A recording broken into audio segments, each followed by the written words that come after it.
अभिभावक को चाहिए कि अपने बच्चों से पर डे ज़रूर कम से कम 5 से 10 मिनट बात करे, उसकी स्थितियों को समझे, उसकी भावनाओं को समझे और बच्चों से कहे कि जो तुमको प्रॉब्लम है, जो भी कठिनाइयाँ हों, हमसे खुल के शेयर करो, हम तुम्हारे दोस्त हैं। कहते हैं ना, घर में भी मैथ, कोचिंग में भी मैथ, ट्यूशन में भी मैथ और बच्चा फेल भी मैथ में। नमस्कार, मेरा नाम है दिलीप कुमार पांडे और आप देख रहे हैं नमस्ते यूपी का खास कार्यक्रम सबकी बात। प्रधानमंत्री नरेंद्र मोदी इस समय परीक्षा पे चर्चा कर रहे हैं क्योंकि बोर्ड के एग्ज़ाम बहुत ही नज़दीक हैं। वो छात्राओं को, उनके पिता को, अध्यापकों से परीक्षा को लेके बात करते नज़र आ रहे हैं, उन्हें सजेशन देते नज़र आ रहे हैं कि कैसे अपने एग्ज़ाम को देना है।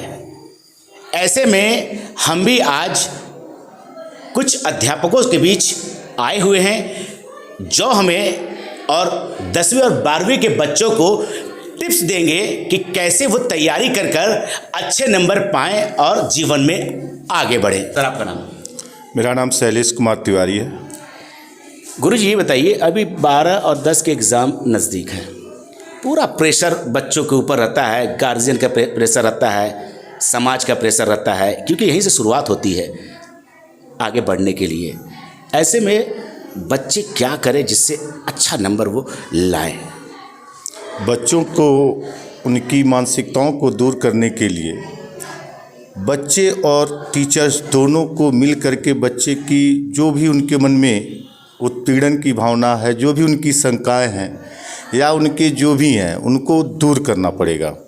बच्चों को कहना पड़ेगा कि आप स्वतंत्र होकर पेपर दें, आप जो भी पढ़ें उसको कायदे से पढ़ें और पेपर को सॉल्व करें। इसमें कोई सोचने की बात तो है नहीं। क्या क्या आप बताना चाहेंगे स्टूडेंट्स को, क्या क्या नए तरीके से वो अपने लिए यूज़ कर सके पढ़ाई में? मेरा नाम विनय कुमार है और मैं बोर्ड के स्टूडेंट्स को ये मैसेज देना चाहूँगा कि सबसे पहले वो अपनी पूरी तैयारी के साथ अपना टाइम मैनेजमेंट करें। कभी कभी क्या होता है कि स्टूडेंट्स को बहुत नॉलेज होता है लेकिन टाइम कम पढ़ने की वजह से उसका कुछ मार्किंग कम आ जाती है, जिससे वो स्ट्रेस लेने लगता है। तो सबसे पहले इम्पॉर्टेंट ये है कि मॉडल पेपर घर पे प्रैक्टिस करें और अपना टाइम मैनेजमेंट करें। जैसे जैसे वो टाइम मैनेजमेंट करता जाएगा वैसे वैसे उसकी हैबिट्स पॉजिटिव रिजल्ट निकलने लगेंगे और उसका जो एग्ज़ाम देने जाएगा बिल्कुल माइंड फ्रेश होकर के जाएगा और बेहतर रिजल्ट भी देगा। उसके पेरेंट्स, उसका समाज और उसके टीचर्स सभी लोग खुश रहेंगे। तैयारी से पहले क्या करना चाहिए? जब वो एग्ज़ाम देने जा रहे हैं तो उस समय उनको क्या करना चाहिए? हैंडराइटिंग पे या टाइम देना चाहिए? जैसे कि पेपर रहता है तो जल्दी करने के चक्कर में काफ़ी क्वेश्चन छोड़ते हैं, ऐसे उनके मन में बहुत शंका रहती है, ऐसे में क्या करें? बच्चों को सबसे पहले जो क्वेश्चन आता है सबसे पहले उसी को सॉल्व करना चाहिए और कभी भी ये नहीं प्रेशर करना चाहिए कि नहीं हम लोग इसको करें। उस सबसे बड़े जो हमारे लॉन्ग क्वेश्चंस होते हैं, बच्चे पहले उनको लॉन्ग क्वेश्चंस को कर लो। लॉन्ग क्वेश्चन करने से उनकी मार्किंग सबसे पहले बढ़ेगी और जो हमारे विकल्पीय क्वेश्चन होते हैं वो बच्चे बाद में भी करेंगे, 5-10 मिनट का भी समय उनको लगेगा, लेकिन अगर बड़े क्वेश्चन छूट जाएंगे तो उनके नंबर उसी वजह से लेस होते हैं। तो कोशिश बच्चे पहले करें कि लॉन्ग क्वेश्चन जो होते हैं उनको पहले अटैम्प्ट करें, उसके बाद छोटे छोटे क्वेश्चनों को अटैम्प्ट करें, जिससे उनके कम समय में जो है ज़्यादा मार्किंग हो सकती है। क्योंकि अगर वो बड़े क्वेश्चनों को छोड़ते हैं तो उसी की वजह से उनका एवरेज जो है डाउन हो जाता है। इसलिए पहले उनका अटेम्प्ट जो हो लॉन्ग क्वेश्चंस पे हो। सबसे पहले अटेम्प्ट लॉन्ग क्वेश्चन पे हो। मैथ है, साइंस है, कॉमर्स है, सबसे ज़्यादा क्या लगता है कि आप बच्चे किस में ज़्यादा डरते हैं? जैसे मोस्टली मैथ्स सब्जेक्ट जो है थोड़ा सा बच्चों के लिए टफ लगता है, तो मैं यही बोलूँगा कि मैथ्स में जो चैप्टर्स अच्छे से तैयार हैं उस पर पहले ध्यान दीजिए। जो चीज़ें अब नहीं हो पाई हैं वो अब नहीं है, समय बहुत थोड़ा सा लेस है, तो जो चीज़ें तैयार हैं उसमें हम 100% दें अपना, और वो चीज़ें हमारी 100 है तो 100% है, 99% ना हो। तो ये पेपर जो है, मान लीजिए आपका 50 नंबर का पेपर है मैथ्स का और आप 42 नंबर यही अच्छे से तैयार है तो वो 42 अब जैसे 50 है तो 50 चैप्टर में मान लीजिए आप पूरा पढ़ रहे हैं और सारे नंबर्स जो है अच्छे नहीं हो पा रहे हैं, तो जितना तैयार है उतना ही अच्छे से पढ़े, यही मैं बोलना चाहूँगा। अक्सर बच्चे कहते रहते हैं कि सूत्र में बड़ा दिक्कत हो जाता है। सीबीएसई बोर्ड में यूपी बोर्ड में कितना फ़र्क है? सीबीएसई और यूपी बोर्ड था, अब तो गवर्नमेंट ने सिलेबस सेम कर दिया, ज़्यादा प्रॉब्लम नहीं है। बट ये है कि सीबीएसई बोर्ड में क्या है कि जैसे जो फार्मूले जो हैं थोड़ा सा छोटे होते हैं, बट ये है कि पेपर जो है हमारा जो आता है वो थोड़ा सा टफ लेवल का आता है। टफ का मतलब कि जैसे बहुत सारी चीज़ें जो हैं जो हम लोग नहीं क्लास में नहीं हो पा रहा है, बहुत सारे टीचर्स जो है मान लीजिए उस चीज़ को नहीं दे पा रहे हैं, तो बच्चों को भी वो चीज़ें लाके टीचर से पूछना चाहिए कि इतना जैसे कोई भी चीज़ें प्रॉब्लम ना हो। और जो भी मैं यही कहूँगा जितना अब तैयार है उसी तो बार रिवाइज करें, दूसरी चीज़ें ना पढ़ें। टाइमिंग का एक फैक्टर आता है, समय का, समय अवधि के हिसाब से उनको अपनी तैयारी करनी पड़ती है। ऐसे में क्या करें बच्चे, किन बातों पे और ध्यान दे सकते हैं? देखिए, सबसे पहले बोर्ड की तैयारी जो है वो 1 साल पहले से स्टार्ट हो जानी चाहिए मेरे विचार से। अगर वो 10th का बोर्ड दे रहे हैं तो इनकी जो तैयारी है वो 9 से स्टार्ट हो जाए, और अगर 12th का बोर्ड दे रहे हैं तो 11 से। ये जो चीज़ है, जैसे कि हमारे सर ने भी बताया कि टाइम मैनेजमेंट में है, बच्चे टाइमर लगाकर अपना क्वेश्चन को सॉल्व करें। जो भी चीज़ें हैं उसको एक टाइम पीरियड के लिए अपना हर एक सब्जेक्ट को थोड़ा थोड़ा समय सब चीज़ पे दें। मैथ्स उनका ठीक है, मैथ्स अगर उनका ज़्यादा है, कोर्स ज़्यादा है, फिजिक्स केमिस्ट्री है, ये ज़्यादा है, ठीक है, लेकिन अगर हर एक सब्जेक्ट को हम थोड़ा थोड़ा समय देंगे तो लास्ट में ये चीज़ हमारे ऊपर बर्डन नहीं रहेगा। लेकिन बच्चे क्या करते हैं कि किसी एक सब्जेक्ट, जैसे मैथ ही है, हर टाइम मैथ्स, फिजिक्स, केमिस्ट्री इसी पर देते हैं, बाकी जो उनकी लिटरेचर वाली पार्ट जो है वो लास्ट टाइम में उनके सामने सिलेबस बहुत ज़्यादा होता है, जो कि एक उनके लिए प्रेशर हो जाता है। और लास्ट टाइम में जो प्रेशर होता है वो उनका मैथ्स भी ख़राब कर देता है और बाकी के लिटरेचर सब्जेक्ट भी ख़राब कर देते हैं। तो सबसे बड़ी चीज़ है कि टाइम को मैनेज किया जाए। बच्चे अगर थोड़े थोड़े टाइम पर हर एक दिन टाइम टेबल के अनुसार हर एक सब्जेक्ट पे थोड़ा थोड़ा अगर अपना समय दे, तो मुझे नहीं लगता है कि बोर्ड एग्जाम उनके लिए कहीं ना कहीं प्रॉब्लम कर सकती है। दूसरी चीज़ कि हमारे माता पिता को भी इसमें अहम भूमिका निभानी चाहिए। जो एक बोर्ड का हमने सिनेरियो बना के रखा है कि ये एक बहुत बड़ा एग्ज़ाम है उनके लाइफ का, ये उनके लाइफ का बहुत बड़ा एग्ज़ाम नहीं, उनके लाइफ का पहला एग्ज़ाम है। ये समझ के उनको इस चीज़ के लिए तैयार होना चाहिए कि हाँ, इससे बड़े बड़े एग्ज़ाम हमारी लाइफ में अभी आगे आने वाले हैं, और उसके लिए ये हमारी जो तैयारी है ये हमें हमेशा पता होना चाहिए कि फेल्योर हमारे लाइफ का या करियर का अंत नहीं, हमारे करियर के प्रोग्रेस का, सक्सेस का एक शुरुआत है। बिल्कुल सही कहा इन्होंने, ये आखिरी एग्ज़ाम भी नहीं है, यहाँ से शुरुआत होती है, तो डर के कोई चीज़ करने की ज़रूरत नहीं है।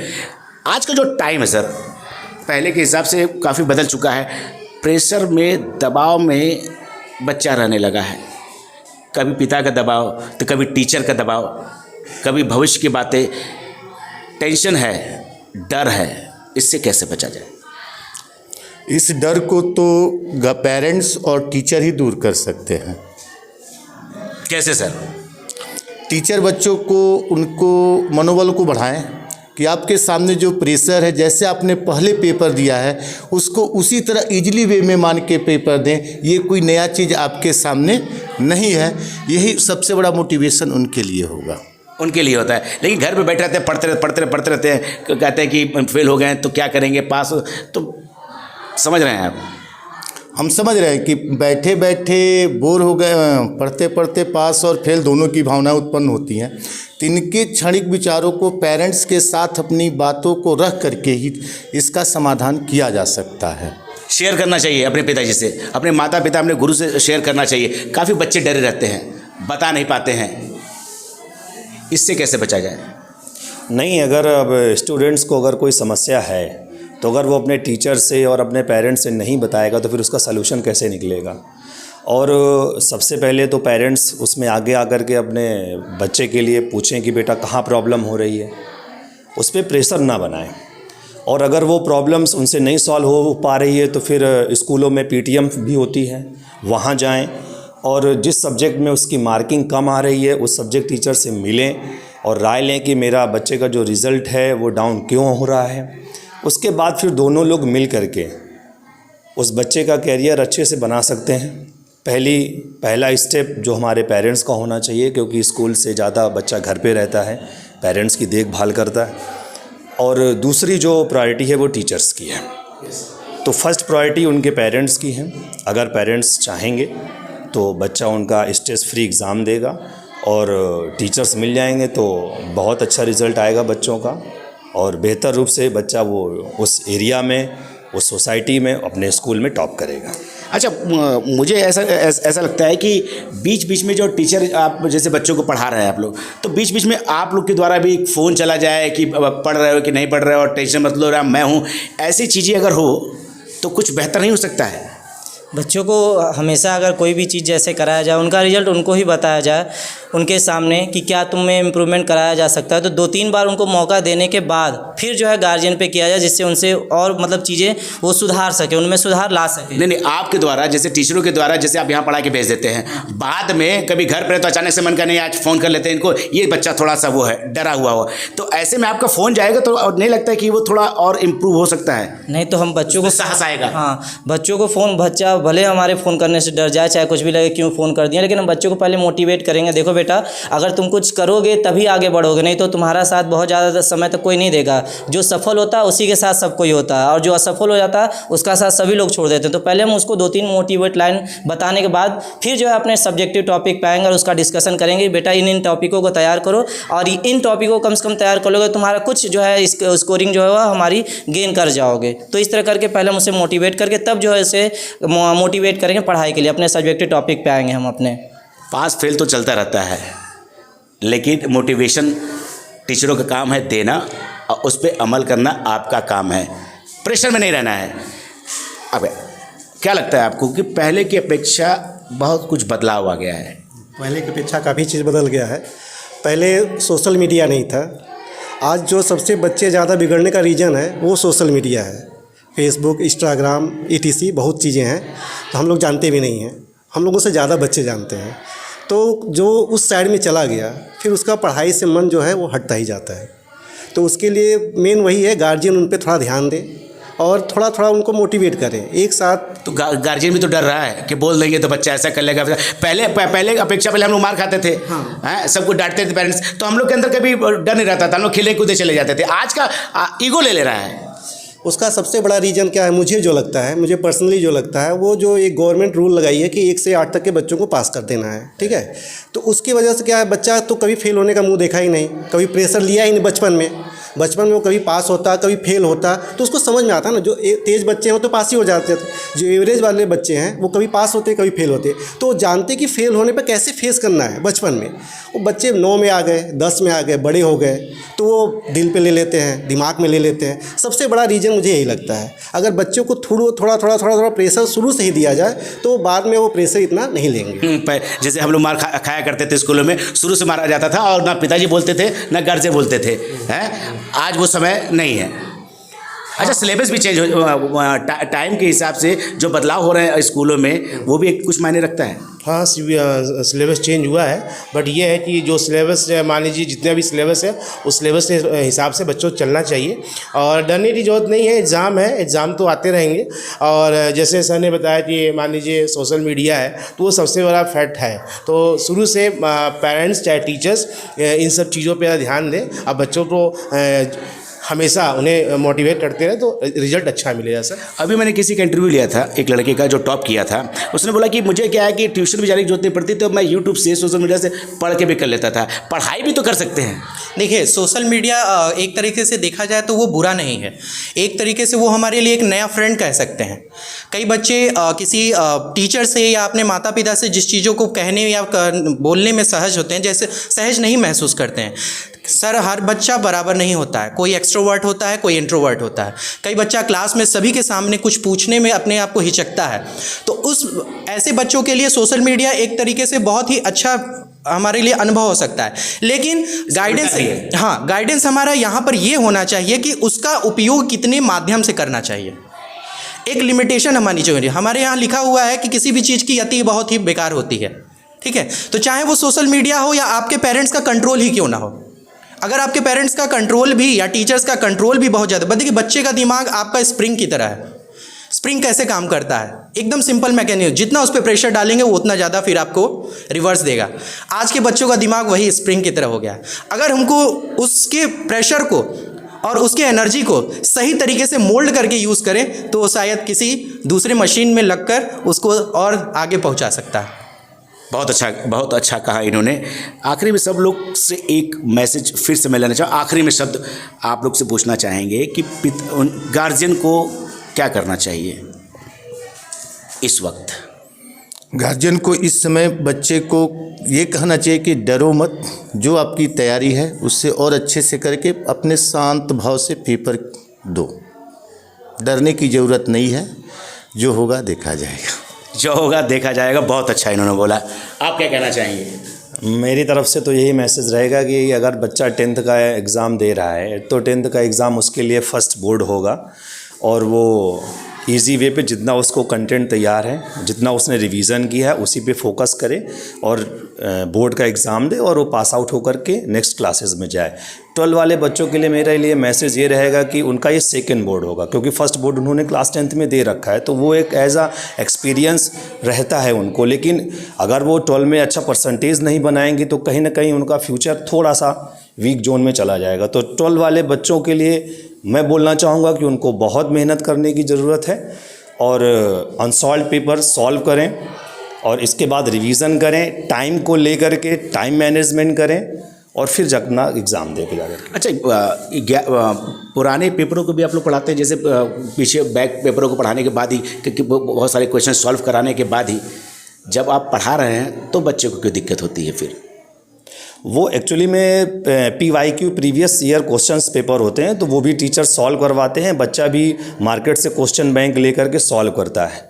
तो प्रॉब्लम क्या होती है, कभी कभी क्वेश्चंस क्या होता है कि जैसे अगर मैं यूपी बोर्ड और CBSE बोर्ड की बात करूं तो यूपी बोर्ड में क्या होता है, क्वेश्चन डिट्टो आ जाता है, डिट्टो, बट CBSE बोर्ड में उसी क्वेश्चन को घुमा करके पूछ देता है, तो वो ज़्यादा मुश्किल हो जाता है। तो लाइक का केस बेस्ड हो गया, लाइक का पिक्चर, लाइक का ग्राफ हो गया, तो थोड़ा बहुत बच्चे को कॉम्प्लिकेटिव लगने लगता है। ठीक है। तो उसके लिए क्या है कि वो जितनी ज़्यादा प्रैक्टिस करेगा, जितने ज़्यादा PYQ सॉल्व करेगा प्रीवियस ईयर क्वेश्चन पेपर, उतना ही उसको बेनिफिट मिलेगा वहाँ पर जाकर को मिलेगा। आप क्या कहना चाहेंगे? मैं तो ये बोलूँगा कि लड़िए और डरिए मत। लड़ना भी है और जीतना भी है। लड़ाई तो है ही, ज़िंदगी यहाँ ख़त्म नहीं है। नहीं, जितना भी है आपको। और जो 12th वाले बच्चे हैं उन्हें मैं स्पेशली यही बोलूँगा कि आप जो है बोर्ड के बाद आप JEE मेंस पे लग जाइए, या अभी जो भी एंट्रेंस आप इस फील्ड में जा रहे हो उसमें आप हमेशा जो है मतलब प्रयास करते रहिए, मेहनत करिए। इसी के बाद अच्छे नंबर मिलने के बाद अच्छे कॉलेजों में, हाँ बिल्कुल, यूपी बोर्ड और CBSE बोर्ड की कंट्रीब्यूशन इन्होंने कर दी। यूपी बोर्ड में सेम टू सेम आता है, CBSE बोर्ड का भी पैटर्न हाल मैं देखता हूँ कि सेम टू सेम जो CBSE NCERT पैटर्न पे टोटल क्वेश्चन जो है एग्जाम्पल के वही छापता है। NCERT में तो छापता है, ऐसी बात नहीं है। आपने उन्होंने कहा कि क्वेश्चन को चेंज करता है। हर एक बोर्ड में कुछ क्वेश्चनों को घुमाया जाता है और कुछ क्वेश्चनों को दिया जाता है। ये जो तीनों बोर्ड है, हाँ, चाहे यूपी बोर्ड हो, चाहे CBSE बोर्ड हो, चाहे CSE बोर्ड है, किसी क्वेश्चन को, कुछ क्वेश्चन को तो हर एक बोर्ड घुमा के देता है, लेकिन और क्वेश्चन तो बच्चों को दो पहलू से पेपर बनाया जाता है। हाईएस्ट बच्चों की क्वालिटी और मिनिमम दोनों को बेस से बनाया जाता है कि दोनों बच्चे उस पेपर को सॉल्व कर सके। हर एक क्वेश्चन को जब घुमा दिया जाएगा तो जो लो कैटेगरी का बच्चा हो तो पेपर सॉल्व ही नहीं कर पाएगा। सॉल्व ही नहीं कर पाएगा। क्या कहा इन्होंने? नहीं, एक्चुअली में क्या है कि दोनों में जो यूपी बोर्ड और CBSE बोर्ड के पेपर का पैटर्न है, थोड़ा बहुत तो चेंज आपको मिलेगा ही मिलेगा। बोर्ड चेंज है इसलिए पेपर का पैटर्न भी थोड़ा बहुत चेंज मिलेगा। बस उसी को हमें क्या करना है, टारगेट करना है स्टूडेंट्स को। जब तक वो PYQ क्वेश्चन नहीं सॉल्व करेगा, प्रीवियस ईयर क्वेश्चन, उससे ये नहीं मालूम चल पाएगा ये क्वेश्चन कितनी तरीके से पूछा जा सकता है। ये क्वेश्चन ऐसे भी पूछा जा सकता है, ये क्वेश्चन, एक क्वेश्चन 3-4 तरीके से पूछा जा सकता है। तो अगर उसने उस क्वेश्चन को एक ही बार से करने की कोशिश किया होगा तो कहीं ना कहीं हो सकता है उसको प्रॉब्लम फेस करनी पड़े। अच्छा, एक बात और मैं कहना चाहूँगा कि एक माँ बाप ने एक बच्चे के मुझसे बोला कि सर, टीचर कहते हैं कि घर पे आप देखिए गार्जियन है, आपको ध्यान देना पड़ेगा, पढ़ना पड़ेगा, आप नहीं देखे तो हम कितना करेंगे। वो कह रहे हैं कि जब बच्चा स्कूल में पढ़ रहा है, कोचिंग कर रहा है, तो उसके बाद भी हम पढ़ाएं, इसका मतलब समझ में नहीं आता। जब तक बच्चे पे पेरेंटल कंट्रोल नहीं होगा, बच्चा किसी के पढ़ा तो आप रहे हैं, पढ़ा हम भी रहे हैं, तो हमारे जब तक निगरानी में बच्चा है तो कंट्रोल भी रह रहा है और पढ़ भी रहा है। और जब तक उसका पेरेंटल कंट्रोल नहीं रहेगा वो बच्चा बिगड़ेगा ही बिगड़ेगा। तो कहीं ना कहीं से माँ या बाप कोई भी जो है उसे जब भी वो पढ़ने बैठे तो उस पर ध्यान दें, क्योंकि ध्यान नहीं देंगे तो वो उस समय कोई भी गलत एक्टिविटी कर सकता है, किसी गलत एक्टिविटी की तरफ जा सकता है। इसलिए पेरेंटल कंट्रोल जरूरी है। टीचर तो ध्यान दे ही रहा है। लेकिन सर आप ये बताइए मुझे कि 7-8 घंटे स्कूल में पढ़ रहा है, 1.5-2 घंटे ट्यूशन पढ़ रहा है, ऐसे मुँह खेलेगा नहीं, फिर जाके घर पे पढ़ेगा तो प्रेशर तो है ना। प्रेशर कहाँ, मतलब प्रेशर कहाँ से आ रहा है? स्कूल टीचर से यही से ना आ रहा है? पिता तो एक ही बार बोलेगा पढ़ने के लिए, तो प्रेशर कहीं ना कहीं स्कूल और टीचर से है। देखिए, कहीं ना कहीं हमारे जो शास्त्र हैं उसमें भी यही लिखा हुआ है और सामाजिक जो किताबें हैं उसमें भी यही लिखा हुआ है कि बच्चे का जो पहला स्कूल है वो उसका घर है और उसके जो पहले अध्यापक हैं उसके माता पिता हैं। तो बाद में तो जाता है, फिर बाद में किसका है? बाद में उनका है। ठीक है, बाद में जा रहा है और एक अच्छा टीचर वही है जिसकी बातें क्लासरूम तक नहीं उसके यहाँ तक पहुँच जाए। यही मैं कहना चाह रहा हूँ, बिल्कुल यही मैं कहना, जो दिमाग में आ जाए। तो टाइम तो हमारा जो इम्प्रेशन क्लास में जो रहता है, हमें हर वक्त बच्चे को प्रेशर देना ही नहीं है कि आप पढ़ते रहो। ठीक है, कहते हैं ना, घर में भी मैथ, कोचिंग में भी मैथ, ट्यूशन में भी मैथ और बच्चा फेल भी मैथ में। तो दिक्कत वही है कि प्रेशर हमें नहीं देना है। ठीक है, तो कहाँ वो खाली कहाँ आ रहा है? बच्चा सिर्फ पढ़ ही रहा है, खाली तो पढ़ नहीं रहा है। और आप बोल रहे हैं नहीं नंबर अच्छे लाना है। जब खेलेगा नहीं तो आप मेंटली प्रिपेयर नहीं रहेगा, सिर्फ पढ़ता रहेगा तो कैसे करेगा? नहीं, नंबर तो लाना ही है सर। कुछ बोलना चाह रहे हैं? नंबर यही हमारी जो भूमिका होती है कि माता पिता की भूमिका यही होती है कि जो बच्चे को प्रेशर से थोड़ा सा हटाने के लिए बीच बीच में उनसे बातें करें, उनके लिए थोड़ा कहीं उनको बाहर लेकर जाएं, घूमने फिरने लेकर जाएं। ठीक है, पढ़ाई से हटकर भी उनसे बातें करें। आजकल के माता पिता प्रेशर तो दे नहीं रहा है। मैं कह रहा हूँ कि 7-8 घंटे स्कूल में रह रहा है, फिर उसका कोचिंग कर रहा है, उसके बाद माता पिता तो कहेंगे ना थोड़ा खेल लो, कितना पढ़ेगा, फिर रात 2 बजे तक पढ़ रहा है। प्रेशर कहाँ से आ रहा है? मैं यही तो जानना चाह रहा था, प्रेशर कहाँ से है? बच्चे को बस ये चाहिए कि जो यहाँ से पढ़ के जाता है स्कूल से, फिर स्कूल या कोचिंग जहाँ से पढ़ के जाता है, कम से कम माँ बाप ये देखे कि उस बच्चे को उसको तो पुनः पढ़ रहा है कि नहीं पढ़ रहा है। कुछ बच्चे ऐसे होते हैं कि जो एक बार पढ़े तो उनके दिमाग में बैठ जाता है। कुछ ऐसे भी बच्चे होते हैं जिनको बार बार रिपीट करने की आवश्यकता होती है। यहाँ पर माँ बाप को देखना होगा कि रात में अगर बच्चा 2 बजे तक पढ़ रहा है तो पढ़ रहा है कि कॉपी किताब बंद करके सो गया है। मतलब इसीलिए बच्चा जो है परेशान हो जा रहा है ना, कि वहाँ से स्कूल में टीचर, बाहर टीचर, घर पे पिताजी, तो प्रेशर में क्या नहीं कुछ कर लेगा भाई। देखिए प्रॉब्लम क्या है, टाइम कहाँ मिल रहा है उससे? टाइम दीजिए ना। एक मिनट बता रहा हूँ। देखिए स्कूल में जा रहा है, स्कूल में हर साल टीचर चेंज हो रहे हैं। ठीक है, एक साल पढ़ाए सर पढ़ाए, एक साल हम पढ़ाए, एक साल कोई और। गार्जियन नहीं चेंज होते हैं। ठीक है, गार्जियन वही रहते हैं। गार्जियन को चाहिए 5 मिनट ही समय दें, 5 मिनट समय दें, उनकी कॉपी किताब को खोलें कि बच्चा क्या लिखा है, क्या पढ़ा है, आज तुम्हारी स्कूल में क्या हुआ, तुम्हारे कोचिंग में कभी आके मिल लें, कभी फ़ोन कर दें टीचर से, कोचिंग टीचर से, या पीटीएम हो उसको एकदम परमानेंटली अटेंड करें। एकदम कुछ भी काम है उसको छोड़ के अटेंड करें। तो सर पिता माँ बाप को लगता है ना, है मेरा बच्चा इतना पढ़ के आया, 10 मिनट खेलने दो। ठीक है, मैं ये नहीं कर रहा हूँ कि ना कि वो दिन भर खेलें।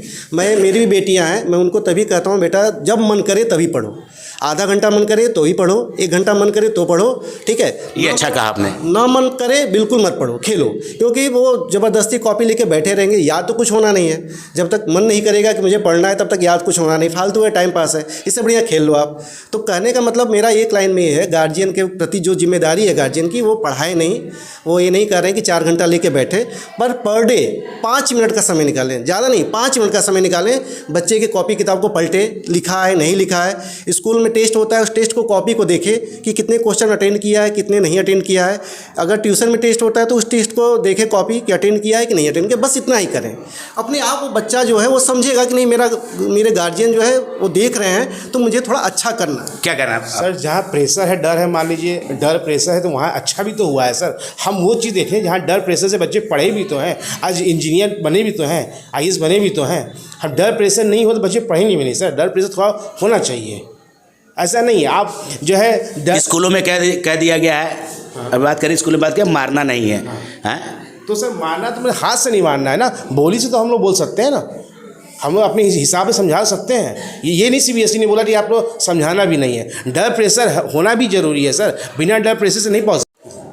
अभिभावक को चाहिए कि अपने बच्चों से पर डे जरूर कम से कम 5 से 10 मिनट बात करे, उसके स्थितियों को समझे, उसकी भावनाओं को समझे और बच्चों से कहे कि जो तुमको प्रॉब्लम है, जो भी कठिनाइयाँ हों, हमसे खुल के शेयर करो, हम तुम्हारे दोस्त हैं। तो यही तो बच्चा ले रहा है। बच्चों के अंदर सेल्फ अवेयरनेस जगाने की ज़रूरत है। माता पिता उन्हें इस चीज़ के लिए मोटिवेट करें कि ये ज़रूरी नहीं है कि हम आपके पीछे छड़ी लेकर दौड़ेंगे तभी आप पढ़िए। और यही रिस्पॉन्सिबिलिटी टीचर्स की भी है कि यहाँ पर से पढ़कर जाएं या घर में आप उस चीज़ को रिवाइज करें। ये आपका सेल्फ अवेयरनेस होना चाहिए। आपका होना चाहिए, प्रेशर देने की ज़रूरत बिल्कुल नहीं है।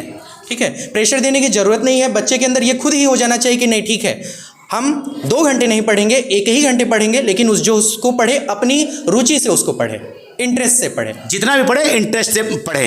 आखिरी में क्या कहेंगे? आखिरी में यही करेंगे, कहना है कि बस वही जो माता पिता अपने बच्चों के अंदर सेल्फ अवेयरनेस दें, टाइम मैनेजमेंट दें कि हाँ ठीक है, तुम ज़रूरी है कि रात में 2 बजे तक 3 बजे तक पढ़ो। अपने टाइम को तुम इस हिसाब से मैनेज कर लो कि तुम्हें खेलने के लिए भी समय मिले, दोस्तों के साथ भी समय मिले, माता पिता के साथ भी बैठने को समय मिले और अपने पढ़ाई को भी देने के लिए समय मिले। आप क्या कहना चाहेंगे? लास्ट में ये कहना चाहेंगे कि जो भी बच्चे हैं अपना प्रैक्टिस सेट्स कंटिन्यूअस करते रहें और प्रैक्टिस सेट के साथ साथ अपना सेल्फ असेसमेंट भी करते रहें, ताकि पता चले कि हमने कितनी तैयारी कर चुकी है और कितनी तैयारी बाकी है। तो सेल्फ असेसमेंट बच्चों को ज़रूर करना चाहिए हर प्रैक्टिस सेट के बाद, ताकि उनको पता चल जाए कि हमारी जो हमने अपना जो तैयारी की है वह किस लेवल की हमारी तैयारी है। तो उनके अपने लेवल की तैयारी का पता भी चल जाता है और इस हिसाब से वो अपनी और तैयारी को इंक्रीज करते रहते हैं, अपने तैयारी को इंक्रीज करते रहते हैं। टाइम टेबल बहुत ज़रूरी है हर स्टूडेंट्स को बनाना। प्रेशर से हल नहीं है ज़िंदगी का।